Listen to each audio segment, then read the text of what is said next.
जब से team India के पूर्व कोच रवि शास्त्री की जगह पर नए कोच राहुल द्रविड़ आए हैं, हमें एक के बाद एक हार का सामना करना पड़ रहा है, खास तौर पर विदेशों में।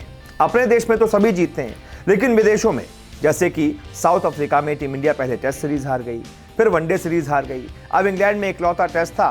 पिछली बार रवि शास्त्री की कोचिंग में हम 2-1 से आगे थे, लेकिन इस बार जो एक टेस्ट बचा था उसमें हम हार गए, तो सीरीज बराबर हो गई। इसलिए अब राहुल द्रविड़ और रवि शास्त्री की कोचिंग में टीम इंडिया के प्रदर्शन को एक तरीके से कंपेयर किया जा रहा है और यह बताया जा रहा है कि भाई द्रविड़ से तो लाख गुना अच्छा रवि शास्त्री थे। तो दोनों का अब तक का कार्यकाल कैसा रहा है, टीम इंडिया ने इनकी कोचिंग में कैसा परफॉर्म किया है, इस पर जरा एक नजर डाल लेते हैं। सबसे पहले द्रविड़ की बात कर लेते हैं। द्रविड़ की कोचिंग में टीम इंडिया को पहला झटका साउथ अफ्रीका के दौरे पर लगा। साउथ अफ्रीका के दौरे में टीम इंडिया काफी मजबूत थी। ऐसा लग रहा था कि वो टेस्ट और वनडे दोनों जीत लेगी और साउथ अफ्रीका टीम को अब तक की वहां की सबसे कमजोर टीम बताया जा रहा था। लेकिन टेस्ट सीरीज की शुरुआत हमारे लिए बड़ी शानदार रही। भारत ने सेंचुरियन में खेले गए पहले मुकाबले में जीत हासिल कर ली। यह पहला मौका था जब सेंचुरियन में किसी एशियाई टीम ने टेस्ट मैच जीता था। साथ ही साउथ अफ्रीका की टीम ने इस ग्राउंड पर 2014 के बाद पहली बार कोई टेस्ट मैच हारा था। इसके बावजूद साउथ अफ्रीका ने सीरीज में शानदार वापसी की और अगले दोनों मैच जीतकर टीम इंडिया को 2-1 से सीरीज हरा दी। इस सीरीज के बाद कोहली ने टेस्ट टीम की कप्तानी छोड़ने का ऐलान कर दिया। अब इसके बाद आती है वनडे सीरीज। वनडे सीरीज में साउथ अफ्रीका की टीम ने टीम इंडिया का 3-0 से सूपड़ा साफ कर दिया। टेस्ट सीरीज में द्रविड़ की कोचिंग काफी औसत दर्जे की नजर आई। टीम मैनेजमेंट के कुछ ऐसे फैसले थे जो किसी को समझ नहीं आए। पुजारा और अजिंक्य रहाणे लगातार फ्लॉप हो रहे थे, लेकिन उन्हें टीम में लगातार मौके मिलते रहे। पूरी टीम मैच पर फोकस करने से ज्यादा विपक्षी टीम से लड़ने पर ध्यान दे रही थी। यह हार टीम इंडिया को तब मिली जब इससे ठीक पहले रवि शास्त्री की कोचिंग में भारत ने ऑस्ट्रेलिया और इंग्लैंड दोनों को ही उनके घर पर हराया था। द्रविड़ की कोचिंग में हार का सिलसिला यही नहीं रुका। साउथ अफ्रीका के खिलाफ वनडे सीरीज में भी भारत को हार मिली। 3 मैचों की सीरीज में एक भी मुकाबला टीम इंडिया नहीं जीत पाई और अफ्रीका ने उसका सूपड़ा साफ कर दिया। द्रविड़ की कोचिंग में भारतीय टीम ने न्यूजीलैंड, वेस्टइंडीज और श्रीलंका जैसी टीमों के खिलाफ अपने घर में अच्छा परफॉर्म किया। लेकिन आईपीएल के ठीक बाद भारत में T20 सीरीज खेलने आई साउथ अफ्रीका की टीम ने हमें फिर परेशान कर दिया। हम साउथ अफ्रीका से शुरुआती दोनों मैच हार गए। हालांकि इसके बाद टीम इंडिया ने अच्छी वापसी की, बाद के 2 मैच जीते, लेकिन आखिरी मैच बारिश से धुल गया और सीरीज जो हमें जीत जानी चाहिए थी वो हम ड्रॉ करवा पाए। इंग्लैंड के खिलाफ खराब स्ट्रेटजी। बर्मिंघम टेस्ट में टीम इंडिया की ओर से कई गलतियां की गई। जॉनी बेयरस्टो, जो रूट जब बल्लेबाजी कर रहे थे तब टीम इंडिया की फील्ड प्लेसमेंट समझ से परे नजर आ रही थी। इसके बावजूद एक तरफ जहां इंग्लैंड के coach Brendon McCullum dressing room से लगातार अच्छा खेलने के लिए इशारे कर रहे थे, कुछ इनपुट्स दे रहे थे, वहीं राहुल द्रविड़ और उनकी टीम मैनेजमेंट सुस्त बैठी हुई थी। स्लिप में फील्डिंग करने वाले पुजारा की उंगली पर चोट लगी तो उनकी जगह पर हनुमा विहारी को स्लिप में खड़ा कर दिया गया। विहारी स्लिप के स्पेशलिस्ट फील्डर नहीं है। बेयरस्टो का हाथ में आया कैच उन्होंने टपका दिया और इसका सबूत भी दे दिया कि हम ऐसा क्यों कह रहे हैं। शुभमन गिल, श्रेयस अय्यर जैसे खिलाड़ी स्लिप में अच्छी फील्डिंग करते हैं। इन दोनों ने इसी मैच में स्लिप पर तैनाती भी दी। इसके बावजूद इनकी जगह पर विहारी को तैनात किया गया और यह फील्ड प्लेसमेंट टीम इंडिया को बहुत भारी पड़ गया।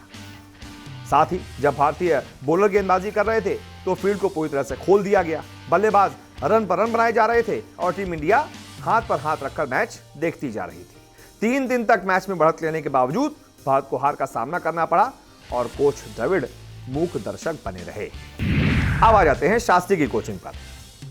रवि शास्त्री और विराट कोहली के दौर में टीम इंडिया ने टेस्ट में विदेशी धरती पर कई शानदार प्रदर्शन किए। ऑस्ट्रेलिया को हराकर सीरीज पर कब्जा जमाया। इंग्लैंड दौरे पर 5 मैचों की टेस्ट सीरीज में 2-1 से बढ़त बनाई। वहीं वर्ल्ड टेस्ट चैंपियनशिप के फाइनल में भी पहुंची। कुल मिलाकर रवि शास्त्री की कोचिंग में टीम इंडिया ने 43 में से 25 टेस्ट मैचों में जीत हासिल की। सक्सेस रेट 60% से ऊपर रहा। वहीं वनडे में 76 में से 51 में जीत मिली। सक्सेस रेट और ज्यादा 67% रहा। और इसी तरह से T20 में भारत को 60 में से 40 मैचों में जीत मिली। 66% सक्सेस रेट रहा। यानी कि तीनों ही फॉर्मेट में 60% से ज्यादा सक्सेस रेट रवि शास्त्री की कोचिंग में रहा था। और द्रविड़ की कोचिंग में आप देख लीजिए, अभी तो टीम इंडिया ने ऐसा कोई भी परफॉर्मेंस नहीं दिया है जिससे हम ये कह पाएं कि द्रविड़ की कोचिंग में टीम इंडिया बड़ा शानदार परफॉर्म कर रही है और उनकी कोचिंग टीम इंडिया के लिए अच्छे संकेत है। बल्कि यहां पर तो उल्टा नजर आ रहा है। देखते हैं आने वाले वक्त में क्या होता है। फिलहाल इस वीडियो को देखने के लिए बहुत बहुत शुक्रिया। जब से टीम इंडिया इंग्लैंड के खिलाफ 5वां टेस्ट मैच हारी है, एक टर्म बहुत ज्यादा यूज किया जा रहा है, बहुत ज्यादा वायरल है, खासतौर पर सोशल मीडिया पर। यह शब्द है बेसबॉल, BAZBALL, बेसबॉल। तो ये आखिरकार बेसबॉल है क्या? और इस पर टीम इंडिया के कोच राहुल द्रविड़ से सवाल पूछा गया तो उन्होंने ऐसा जवाब दिया कि आपकी हंसी नहीं रुकेगी। तो आखिरकार ये बेसबॉल है क्या, क्यों बहुत ट्रेंड में है, राहुल द्रविड़ से इस पर क्या सवाल पूछा गया, जवाब क्या दिया, वो एक एक करके आप जान लेते हैं। तो सबसे पहले तो आप ये समझिए कि क्या है बेसबॉल। दरअसल पिछले 18 महीनों से इंग्लैंड की टीम लगातार टेस्ट हार रही थी। एशेज में करारी हार के साथ ही भारत में भी हारी, यहां तक कि वेस्टइंडीज के खिलाफ भी इंग्लैंड को हार का सामना करना पड़ा। इसके बाद ब्रेंडन मैकुलम को टीम की कोचिंग मिली। बस जैसे ही ब्रेंडन मैकुलम को टीम की कोचिंग मिली, यह बेसबॉल शब्द आ गया और इंग्लैंड की किस्मत पूरी तरीके से पलट गई। दरअसल बेसबॉल एक विचारधारा है जिसने इंग्लैंड की टीम को गर्त से निकालकर एक तरीके से फर्श से अर्श तक पहुंचा दिया है। बेस दरअसल मैकुलम का निकनेम है, उसी से यह नाम निकाला गया है। उनके कोच बनने के बाद से इंग्लैंड ने 4 टेस्ट मैच जीते हैं, 4। न्यूजीलैंड को 3 हराए और टीम इंडिया को 1 हरा दिया। अब इसके बाद जब टीम इंडिया टेस्ट हारी तो राहुल द्रविड़ से, टीम इंडिया के कोच से, इस बारे में सवाल पूछा गया कि बेसबॉल उसके बारे में सुना है आपने? कई लोग बोल रहे हैं कि इससे पूरी तरह क्रिकेट बदल जाएगी। इसके जवाब में राहुल द्रविड़ ने कहा, मेरे को पता नहीं है कि यह क्या है। उसके जवाब के बाद प्रेस कॉन्फ्रेंस में मौजूद सभी लोग हंस पड़े। इसके बाद द्रविड़ ने कहा, मैं निश्चित रूप से कहूंगा कि पिछले कुछ महीनों में वो जिस तरह की क्रिकेट खेल रहे हैं वो वास्तव में अच्छा रहा है। वो लक्ष्य का पीछा करने में अच्छे रहे। इंग्लैंड में चौथी पारी में लक्ष्य का पीछा करना आसान नहीं है। कोई भी व्यक्ति जिस भी ब्रांड का क्रिकेट खेलना चाहता है, ये बहुत सारे खिलाड़ियों पर निर्भर करता है और इस समय वो किस तरह के फॉर्म में है। जब खिलाड़ी अच्छे फॉर्म में होते हैं तो आप अधिक सकारात्मक खेल खेलते हैं, जैसा कि हमने उस पारी में किया था जहां पंत और जडेजा बल्लेबाजी कर रहे हैं। तो ये था बेसबॉल, और ये पता है द्रविड़ को कि ये बेसबॉल क्यों यूज किया जा रहा है, किसके लिए यूज किया जा रहा है। लेकिन जानबूझकर द्रविड़ ने उस सवाल को टाल दिया, कह दिया भाई मुझे नहीं पता क्या ये बेसबॉल। तो आपको पता चल गया कि बेसबॉल क्या है। अब कोई आपसे सवाल पूछे यार ये बेसबॉल चल रहा है क्या होता है, तो आप फटाक से बता दीजिएगा कि बेसबॉल दरअसल एक विचारधारा है जो ब्रेंडन मैकुलम के निकनेम से आई है और ब्रेंडन मैकुलम के इंग्लैंड की कोचिंग थामने के बाद से आई है। बहुत बहुत शुक्रिया इस वीडियो को देखने के लिए।